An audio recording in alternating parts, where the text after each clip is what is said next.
On va commencer, Inch'Allah.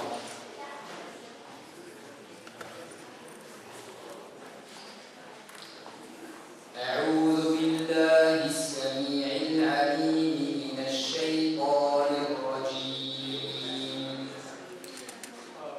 الله لا إله إلا هو الحي القيوم لا تأخذه سنة ولا نوم له ما في السماوات وما في الأرض من ذا الذي يشفع عنده إلا بإذنه يعلم ما بين أيديهم وما خلفهم ولا يحيطون بشيء من علمه إلا بما شاء وسع كرسيه السماوات والأرض ولا يئوده حفظهما وهو العلي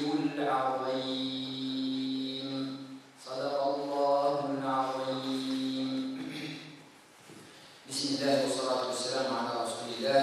الحمد لله نحمده ونستعينه ونستغفره ونستهديه ونعوذ بالله من شرور أنفسنا ومن سيئات أعمالنا. من يهده الله فهو المهتدي ومن يضلل فلن تجد له وليا مرشدا وأشهد أن لا إله إلا الله وحده لا شريك له وأشهد أن سيدنا وحبيبنا محمدا عبده ورسوله. أما بعد السلام عليكم ورحمة الله وبركاته. Inch'Allah, nous sommes très heureux aujourd'hui d'avoir parmi nous notre frère Abdallah Barwajdi, qui est docteur en génie civil, qui travaille ici dans les alentours de Valence, en tant que cadre de l'État, et qui est en même temps imam et enseignant à l'Institut Ash-Shatibi et d'autres instituts à Lyon et ici à l'association d'ouverture, notamment le vendredi soir entre 18h30 et 20h30. Notre frère Abdallah donne le cours sur la vie du prophète sallallahu alayhi wa sallam, la sira du prophète sallallahu alayhi wa sallam, donc je vous invite Inch'Allah à venir. Donc cette conférence, le thème est très important. Il est normal que les musulmans ou les savants musulmans n'aient pas les mêmes avis sur tous les points de la religion.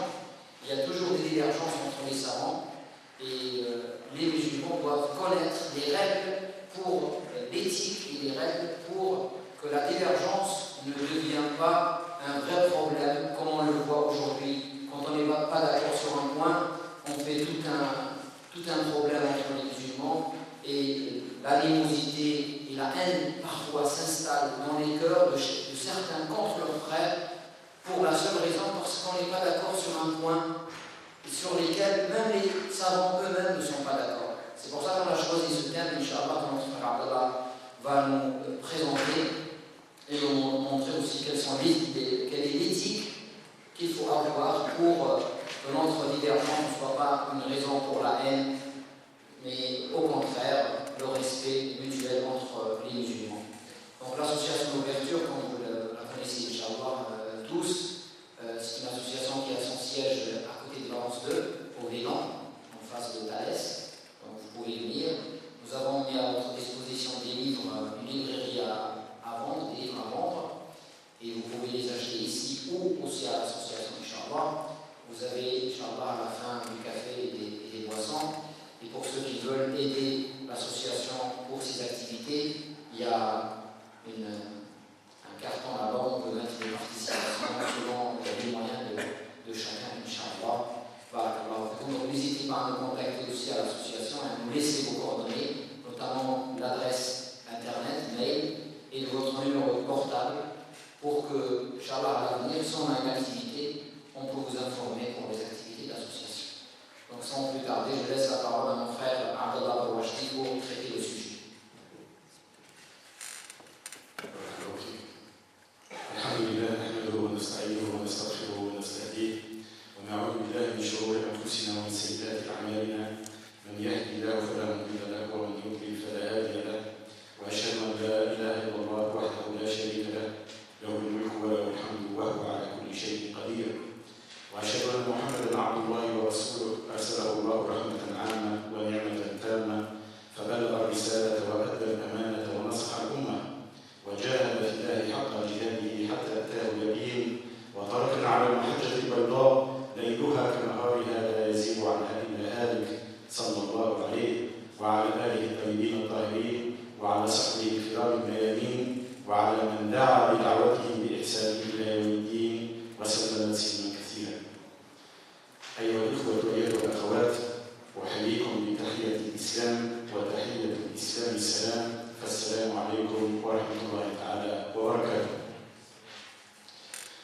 comme vient de l'annoncer Abdallah, donc nous sommes là, et il a été là cet après-midi pour parler d'un sujet important. En vérité, tous les sujets qui se rapportent à notre religion sont importants. C'est une phrase rituelle que l'on dit à chaque fois. Mais c'est vrai que le sujet de cet après-midi, il se caractérise notamment par sa sensibilité et sa délicatesse. Il s'agit de ce phénomène que l'on constate au sein de la communauté musulmane, y compris à l'intérieur des mosquées, et qui consiste en cette divergence, enfin, pas la divergence en tant que telle, mais la manière dont cette divergence d'avis, d'opinion est gérée par les uns et les autres. Donc c'est un phénomène malheureux, triste, que l'on doit bien entendu combattre, mais combattre par la compréhension et le dialogue, et non pas par la confrontation. Et c'est pour cela que j'ai mis sur mon cahier transparent les 3 mises au point. Le premier point, c'est aucun jugement. Donc vous n'entendrez, Inch'Allah Ta'ala, au cours de cette modeste intervention, aucun jugement. Je ne porterai aucun jugement par rapport à n'importe quel individu, par rapport à n'importe quel groupe. Parce que l'objectif, justement, c'est de montrer que les mauvais jugements que portent les uns par rapport aux autres sont le fruit de malentendus et d'incompréhension. Donc, le deuxième point, c'est je vais faire un état des lieux de la situation actuelle, mais aussi pourquoi cette situation. Donc, il s'agit de faire un diagnostic et vers la fin de l'intervention Inch'Allah, je donnerai quelques préconisations en termes d'attitude à adopter vis-à-vis de cette divergence d'avis et d'opinion. Et c'est pour cela que je vais essayer, Inch'Allah, avec son aide, de démontrer par le fait historique notamment que cette divergence est inéluctable. C'est un phénomène que l'on ne pourrait jamais éviter. Et donc, la solution ne va pas consister à endiguer la divergence, à supprimer la divergence, parce que c'est chose impossible, mais plutôt comment gérer la divergence, comment se comporter vis-à-vis de la divergence. C'est ce que al-ulama appelle l'éthique, en arabe, al-adab, al-adab al-ikhtilaf. Donc voilà.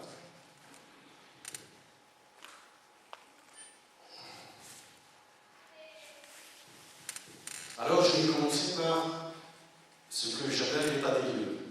Mais pour que les choses soient claires et pour qu'on puisse se comprendre, je vais devoir définir quelques notions pour que nous ayons tous le même langage, la même terminologie, mais aussi les mêmes compréhensions que l'on met derrière les mots. Alors, dans la littérature arabe, vous trouverez 2 mots, al-ikhtilaf et al-khilaf. Et j'ai l'impression que parfois, certains confondent les 2 mots, parce qu'ils n'ont pas un niveau dans la langue arabe assez poussé, et du coup, ils ne font pas la différence entre les 2 termes, al-ikhtilaf et al-khilaf. Alors qu'entre les 2 notions, il y a une différence monumentale. Al-ikhtilaf, avec ta, veut dire la divergence, veut dire le fait d'avoir des opinions différentes. J'ai une opinion différente de la tienne, un avis différent. Je parle ici bien entendu des ulama. Je ne parle pas de moi ou des musulmans ordinaires, je parle des ulama, des savants, ceux qui ont le savoir en matière de religion. Donc l'ikhtilaf, c'est cette divergence entre ulama par rapport à telle question, par rapport à telle affaire. Donc c'est ça ce qu'on appelle al-ikhtilaf, la divergence, différence d'opinion si vous voulez. Al-khilaf, Al-khilaf, c'est le conflit, c'est le différent, avec D à la fin. C'est la division. En fait, c'est cette situation qu'aucun musulman ne veut au sein de la communauté musulmane. Donc il faut différencier entre ces deux termes. Vous savez que la langue est très importante. Il y a une espèce de relation dialectique entre le mode de raisonnement, c'est-à-dire la façon d'analyser, de comprendre les choses, et le mode d'expression, c'est-à-dire la manière dont on exprime ces choses. Et il y a une relation entre les deux modes. Donc si le mode d'expression est faux, forcément il va induire des idées fausses.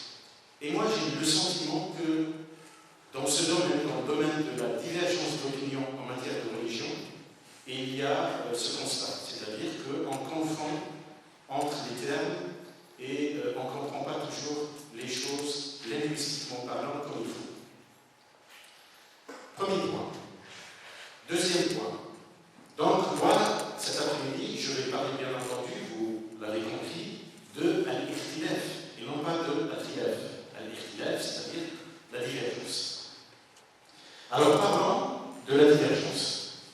Définissons ce que c'est la divergence sur laquelle notre propos va porter cet après-midi et qui nous intéresse tous et toutes dans nos relations les uns aux autres. Il y a une typologie de cette divergence.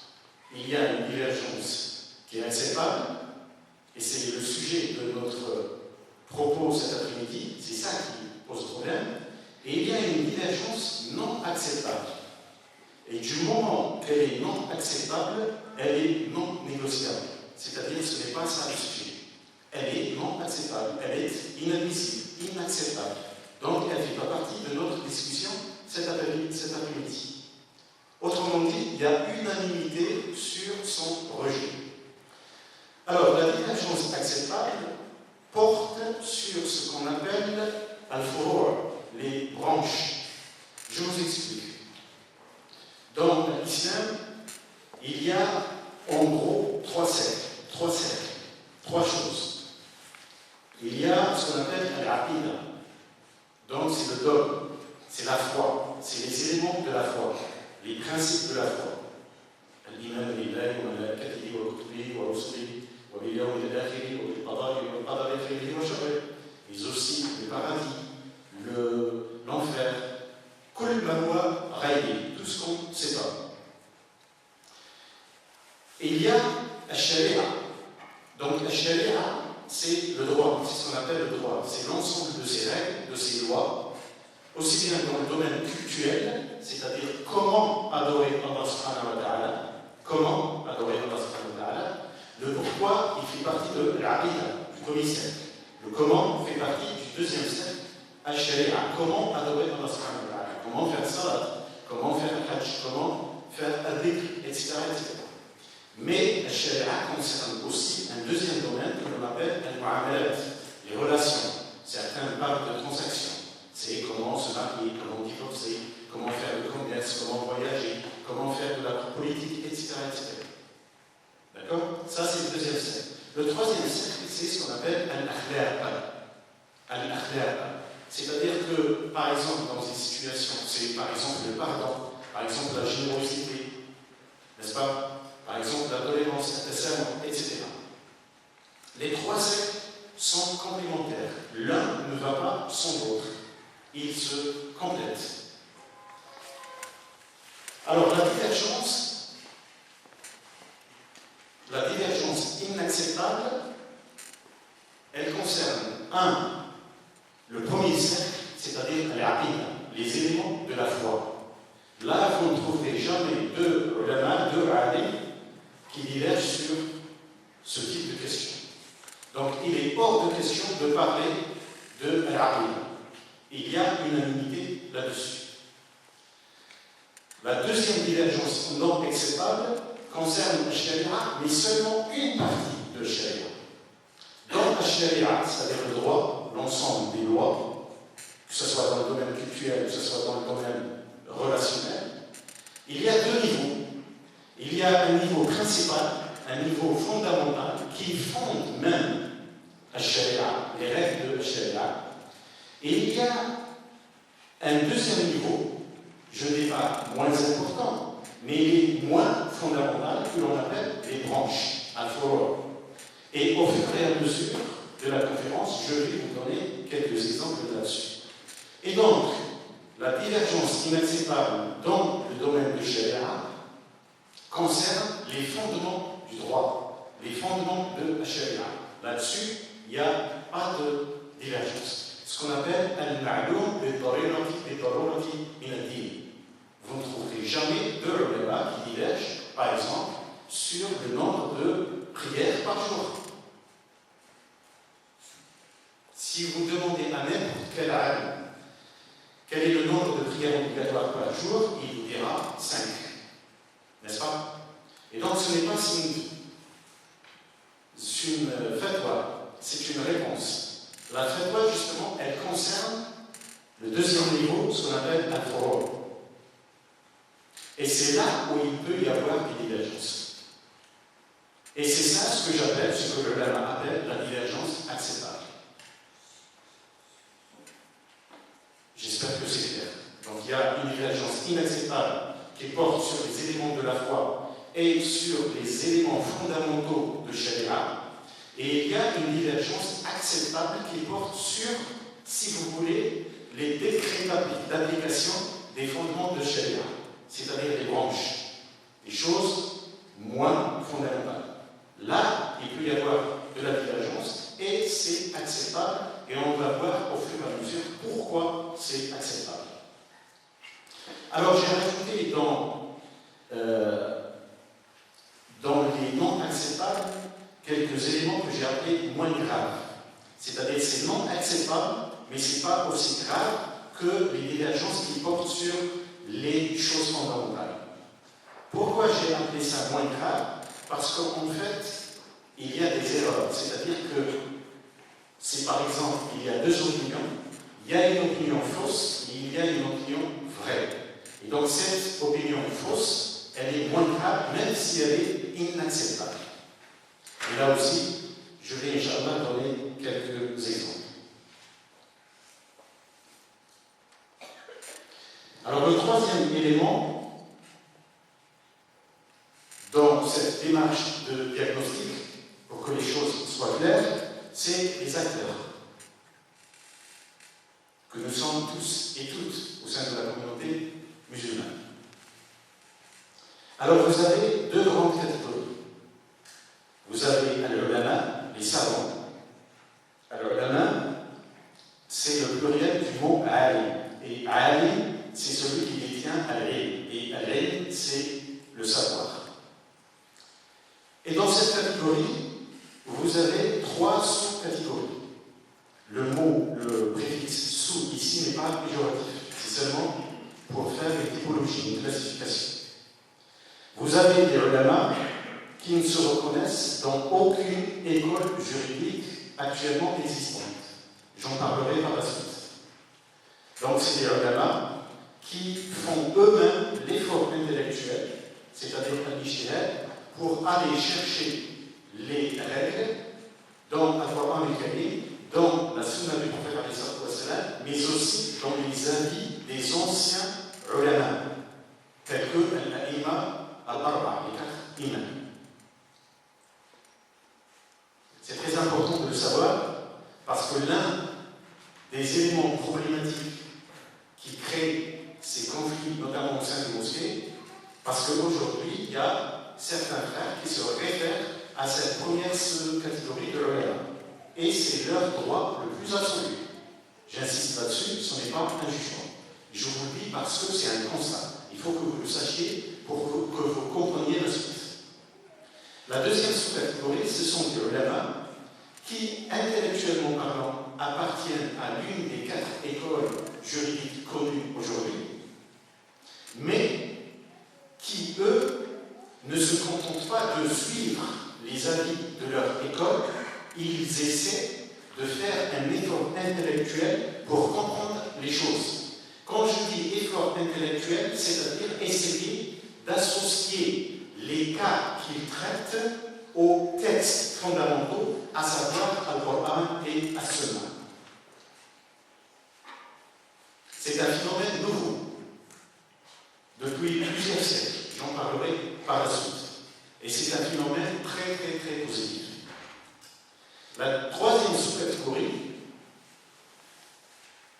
ce sont des ulama qui appartiennent à une école juridique, mais qui refusent de faire le moindre effort intellectuel, c'est-à-dire d'actualiser leur savoir. Ils se contentent de suivre les avis de leur école, établie depuis des siècles, sans la moindre actualisation, et surtout, ce qui est grave, sans se référer au moindre texte fondamental quand il existe. Ça aussi, c'est très très important de le savoir. Vous avez par exemple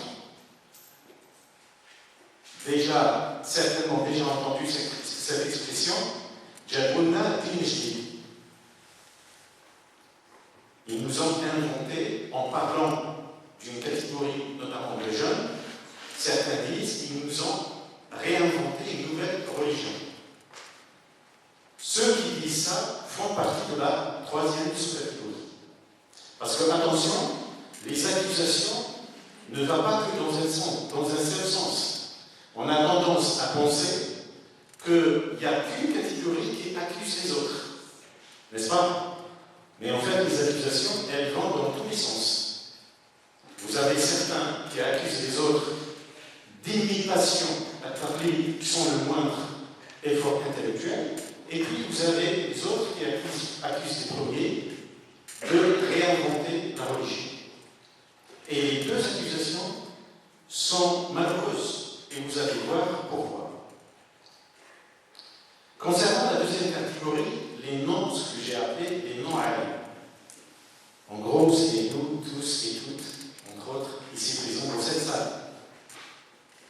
Et dans cette catégorie, vous avez là aussi deux sous-catégories. Vous avez ceux et celles qui ne peuvent pas analyser une règle, un avis, une opinion, par manque d'instruction, ce n'est pas de leur faute. Mais vous avez aussi une sous-catégorie dans l'instruction, dans l'éducation, dans le niveau intellectuel, permet d'analyser, de comprendre certaines choses dans la religion, même si ce n'est pas leur spécialité et même si ce n'est pas leur formation. Et vous allez voir dans la fin de la conférence l'intérêt de cette classification. Dans les préconisations, on verra que les uns ont un droit et pas les autres.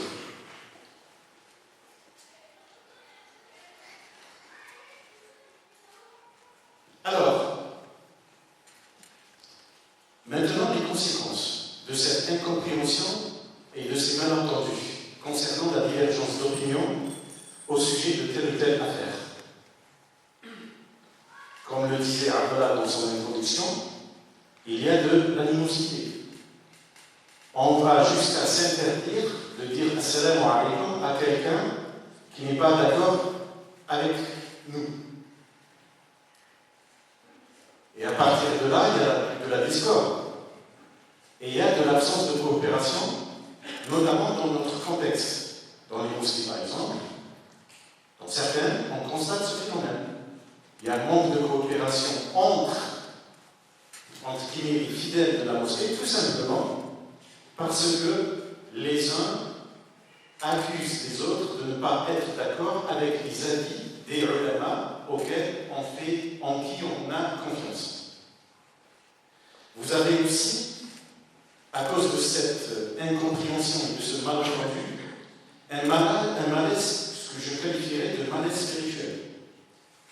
Lundi dernier, il y a un frère qui m'a interpellé en me disant qu'il y a des jeunes qui étaient sur le mauvais chemin, qui sont revenus au chemin droit, grâce à Allah subhanahu wa ta'ala. Mais lorsqu'ils ont commencé à fréquenter les mosquées, ils ont constaté ce conflit entre les fidèles de la mosquée. Et du coup, ils n'ont pas compris. Ils ne comprennent pas pourquoi il y a ces conflits entre les musulmans concernant les avis des ulama. Donc c'est très grave et donc c'est très important de montrer que ça ne vaut pas la peine. Le prophète alayhi salatu wa salam, quand il a envoyé Mu'adh ibn Jabal et Abu Musa al-Ash'ari au Yémen pour prêcher à l'islam et pour apprendre l'islam aux gens, il leur a dit Bashiru wa la tunaffiru, Yassiru wa la tu'assiru. Bashiru, c'est-à-dire annoncer les bonnes nouvelles, la bonne nouvelle. Wa la tunaffiru, ne faites pas en sorte que les gens quittent la religion. Yassiru, rendez les choses faciles. Wa la tu'assiru, ne rendez pas les choses difficiles. Mais sans tomber dans l'abandon et dans le délaissement, dans la concision au sujet des principes fondamentaux de l'islam. Et tout notre propos, c'est comment situer le curseur. La tafriqa wa la ifrat. Pas d'excès, mais aussi pas d'abandon et pas de délaissement. Et donc, forcément, tous ces conflits donnent une image